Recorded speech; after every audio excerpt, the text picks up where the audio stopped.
이 세상에 참된 위로 없으니 예수만이 위로입니다. 이 세상을 우리 떠나갈 때에 복음만이 소망입니다. 이 세상을 우리 떠나갈 때에 예수만이 소망입니다. 복음 안에 소망 있네.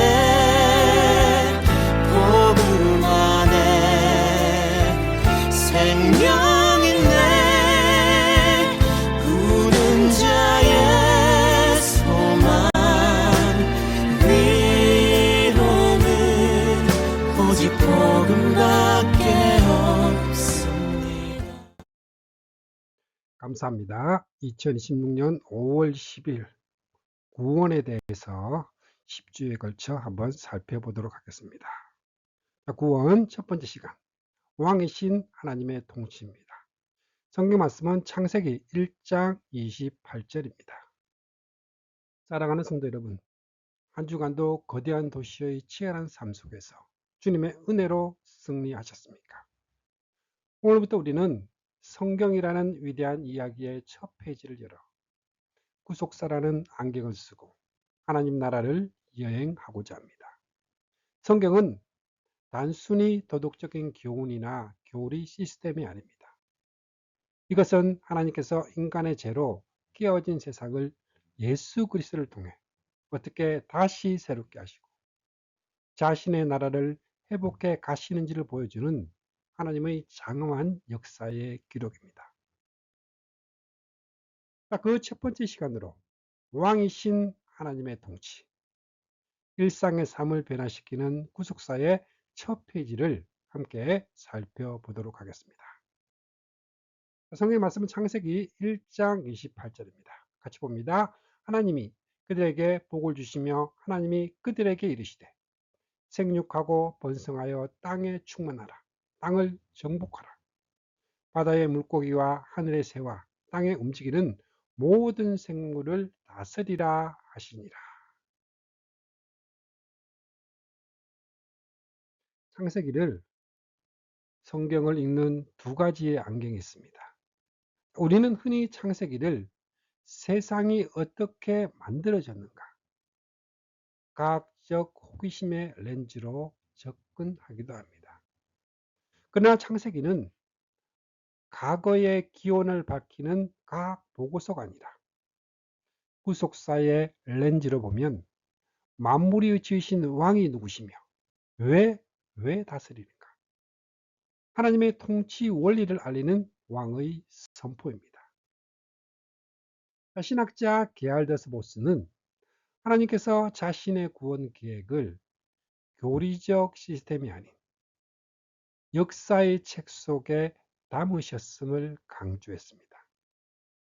이는 하나님이 저 하늘 멀리 계신 분이 아니라 우리가 발을 딛고 사는 이 역사 속에 직접 개입하시는 하나님입니다. 성경은 이 땅을 향한 하나님의 통치와 구원 계획이 펼쳐지는 역사의 무대입니다. 창조는 하나님의 나라의 원형이자 통치의 위대한 시작입니다. 질문으로 풀어보는 구속사입니다. 첫 번째 질문입니다. 하나님은 왜 다른 피조물과 달리 인간만을 하나님의 형상으로 창조하셨을까요? 하나님께서 인간을 자신의 형상, 하나님의 형상으로 만드신 것은 단순히 소통하기 위한 말이 아닙니다. 그것은 인간을 이 땅의 대리 통치자로 부르셨습니다. 고대 근동의 왕들은 자신의 영토 곳곳에 자신의 형상, 이 동상을 세워 지배력을 나타냈습니다. 이와 마찬가지로 하나님은 온 세상에 자신의 형상인 인간을 두심으로써 인간이 가는 곳마다 하나님의 성품과 공의가 나타나고 하나님의 왕권이 선포되기를 원하셨습니다. 인간은 만물을 다스리는 왕적 존재로 지음을 받았습니다.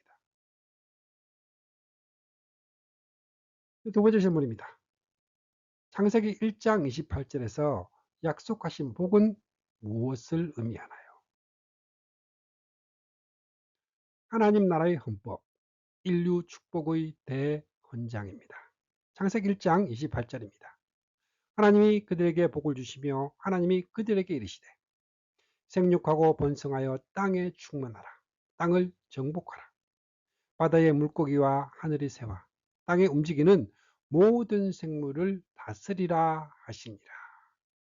성경에서 말하는 복은 단순히 돈을 많이 벌거나 자녀가 잘 되는 세속적인 복을 넘어섭니다. 이제 은혜의 선포입니다. 복이 먼저입니다. 하나님이 그들에게 복을 주시며 사명 이전에 축복이 먼저 주어졌습니다. 자, 여기서 복은 하나님과의 올바른 언약 관계 안에서 누리는 생명과 평강, 그리고 하나님의 통치에 직접 참여하는 영광을 의미합니다. 이 복은 우리의 노력이 아니라 하나님의 주권적인 은혜로 주어지는 것입니다. 이 축복은 아담을 통해 시작되어 노아와 아브라함을 거쳐 궁극적으로 복의 근원이신 예수 그리스도 안에서 완성이 됩니다. 통치의 위임, 문화 명령으로 충만하라, 정복하라, 다스리라. 자격 없는 자에게 주신 대리 통치권의 부여입니다. 자, 세 번째 질문입니다. 정복하라와 다스리라는 명령이 환경 파괴나 압제의 근거가 되지는 않나요? 히브리어 카바시, 정복하다는 강한 단어이지만 무분별한 환경 파괴나 타인에 대한 폭력적인 압제를 뜻하지 않습니다. 무질서와 혼돈의 상태를 사랑과 책임감을 바탕으로 보존과 가꿈의 행동으로, 그 결과 하나님의 질서가 지배하는 조화로운 피조 세계로 바꾸라는 뜻입니다. 인간의 정복은 하나님의 창조 질서를 본연하고 피조물을 풍요롭게 가꾸는 청지기적 섬김이어야 합니다. 참된 왕이신 예수 그리스도께서 섬김으로 다스리셨듯 성도의 다스림 역시 사랑과 희생과 책임감을 바탕으로 해야 합니다. 이제 네 번째 질문입니다. 평범한 직장 생활이나 가사 노동이 어떻게 하나님 나라를 다스리는 일이 되나요? 하나님은 물질 세계와 영적 세계 모두의 주인으로 우리의 일상이 곧 통치의 영토입니다. 평범한 직장 생활과 가사 노동이 곧 세상을 하나님의 다스림 아래 두는 거룩한 행위입니다. 우리가 직장에서 정직하게 일하며 신뢰를 구축하는 것, 기술을 개발하여 사람들의 불편을 해소하는 것, 공정한 거래를 통해 사회적 정의를 실현하는 모든 과정, 영적 세계, 주님의 교회와 물질 세계, 나의 일터와 가정이 모든 것이 통치의 영역입니다. 우리에게 직장은 단순히 돈을 버는 것이 아니라 창조주 하나님이 맡기신 땅을 가꾸고 정복하는 소명의 자리입니다. 본문 해설 시간입니다. 창세기 1장 26절에서 27절 말씀은 인류의 기원과 정체성을 말하고 있습니다. 26절과 27절 말씀 같이 보시겠습니다. 하나님이 이르시되 우리의 형상을 따라 우리의 모양대로 우리가 사람을 만들고 그들로 바다의 물고기와 하늘의 새와 가축과 온 땅과 땅에 기는 모든 것을 다스리게 하시고, 하나님이 자기 형상, 곧 하나님의 형상대로 사람을 창조하시되 남자와 여자로 창조하시고. 창세기 1장 26절과 27절은 인류의 존재 목적을 정의하는 기초석입니다. 자, 우리라는 표현, 성부, 성자, 성령, 삼일체 하나님의 신적 협의와 공동의 기쁨 속에서 인간이 특별하게 창조되었음을 보여주고 있습니다. 자, 하나님의 형상. 인간은 하나님과 인격적 소통이 가능한 유일한 존재입니다. 동물이 각기 그 종류대로 창조된 것과 달리 인간은 하나님의 형상대로 지음받아 세상을 다스릴 자격을 얻었습니다. 구속사의 예표입니다. 죄로 인해 오염된 이 형상은 하나님의 형상의 본체이신 예수 그리스도를 통해 완벽하게 회복될 것입니다.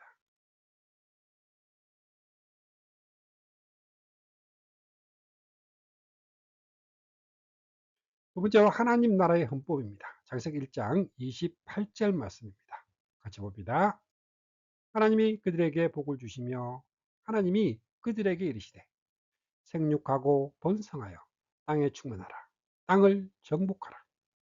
바다의 물고기와 하늘의 새와 땅에 움직이는 모든 생물을 다스리라 하시니라. 내 헌장에 담긴 네 가지의 핵심 강령으로, 먼저 복. 복은 문자적 의미는 무릎을 꿇다 축복하다. 구속사적 의미는 하나님의 주권적 은혜와의 완벽한 연합입니다. 생육, 번성, 충만하라. 자, 문자적 의미는 가득 채우다, 완성하다입니다. 자, 구속사적 의미는 하나님의 통치를 인정하는 백성들을 통한 하나님 나라의 우주적인 확장으로 온 땅에 가득하기를 원하시는 하나님의 마음입니다. 이는 장차 하나님을 아는 지식이 온 세상에 충만해질 완성된 하나님 나라를 예고합니다. 정복하라. 문자적 의미는 굴복시키다, 밟다입니다. 구속사적 의미는 혼돈과 무질서를 하나님의 조화로운 질서로 환원하는 것입니다. 다스리라. 문자적 의미는 지배하다, 관리하다입니다. 후속사적 의미는 만유의 주이신 그리스도의 통치를 예표하는 대리 통치권의 실행입니다. 이것은 만유의 주이신 그리스도께서 온 우주를 통치하실 권세의 그림자입니다.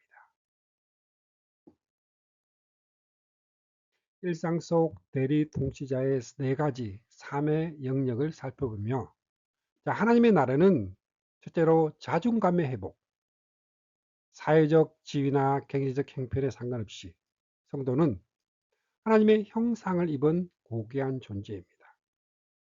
직장에서 낮은 위치에 있다 하더라도 정직과 사랑으로 일하는 그 순간 여러분은 영적인 왕의 역할을 수행하는 것입니다. 둘째는 가정의 제사장입니다. 자녀는 나의 소유물이 아니라 하나님의 백성입니다. 자녀에게 하나님의 사랑과 공의를 가르치는 것이 다스리라는 명령에 순종하는 가장 가까운 사역입니다. 세 번째로는 전문성의 정복입니다. 그리스도인은 자신의 분야에서 탁월해야 합니다. 최선을 다해 성과를 내는 것은 모르는 것을 정복하고 하나님의 지혜를 세상에 나타내는 방법입니다. 네 번째로 환경에 대한 책임입니다. 대도시에서 에너지를 절약하고 환경을 보호하는 것은 만물을 다스리는 정직이적 행동입니다. 피조물을 아끼는 마음이 곧 창조주를 경외하는 마음입니다. 이제 말씀을 마무리합니다. 하나님은 처음부터 완벽한 하나님의 형상과 영광스러운 파트너십을 시작하셨습니다. 비록 인간이 죄로 인해 사명이 중단된 듯 보였으나 하나님은 마지막 아담이신 예수 그리스도께서 십자가로 잃어버린 권세를 되찾으심으로 회복과 연합을 이루셨습니다. 그리스도 안에서 새로운 피조물이 된 성도들에게 다시 주어진 다스림의 부름으로 새 창조를 회복하셨습니다. 이제 우리는 그리스도 안에서 새로운 피조물이 되어 다시 세상을 다스리라는 부름을 받았습니다. 우리의 일터와 그 가정에서 행하는 우리의 모든 선한 수고는 장차 임할 완성된 하나님 나라의 조각들입니다. 자, 요한계시록 22장 5절에 그들이 세세토록 왕노릇 하리로다. 영광의 왕을 기다리며 오늘 하루도 주님과 함께 세상을 섬기고 다스리는 승리자의 삶을 사시기를 축복합니다. 아멘. 함께 기도하시겠습니다.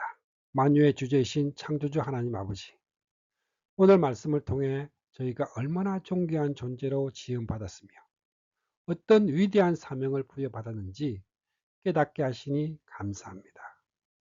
하나님의 형상을 입어 세상을 다스리라 하셨던 그 영광스러운 부름을 망각한 채 세상 염려와 제약의 종로를 타며 살았던 저희의 어리석음을 용서하여 주시옵소서. 마지막 아담으로 오셔서 십자가 보혈로 저희를 씻어주시고 왕같은 제사장으로 회복시켜 주신 예수 그리스도의 은혜에 감사합니다. 이제 저희가 그리스도와 연합하여 각자의 삶의 자리로 나아갑니다. 가정과 직장에서 하나님의 대리 통치자로 살게 하옵소서. 저희의 손길을 통해 무질서가 질서로 바뀌고 저희의 섬김을 통해 하나님의 사랑이 증거되게 하옵소서. 다시 오실 영광의 왕을 기다리며 오늘 하루도 주님과 함께 세상을 이기고 다스리는 승리자의 삶을 살게 하여 주시옵소서. 감사하신 우리 주 예수 그리스도의 이름으로 기도드립니다. 아멘.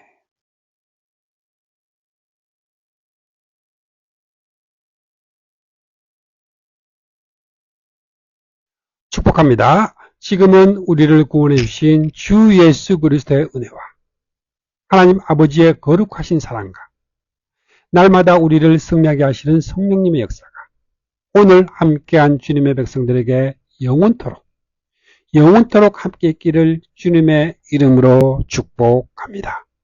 아멘.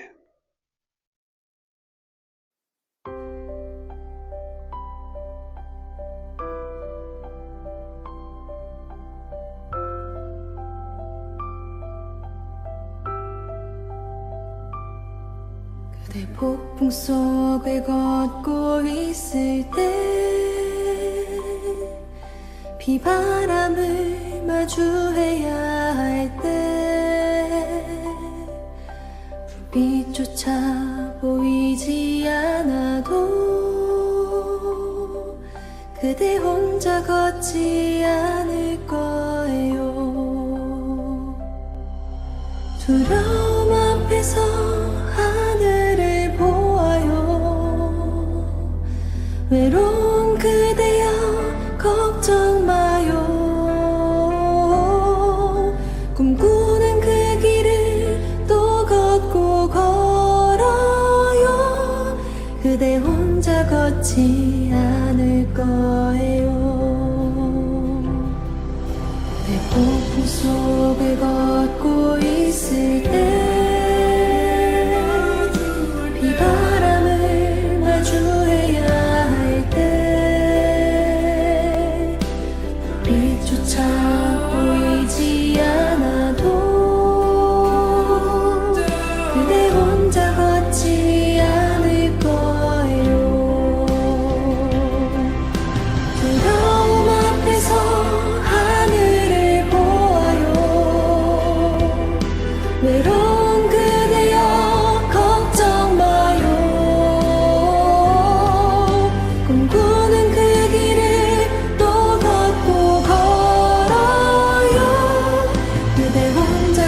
걷지 않을 거예요.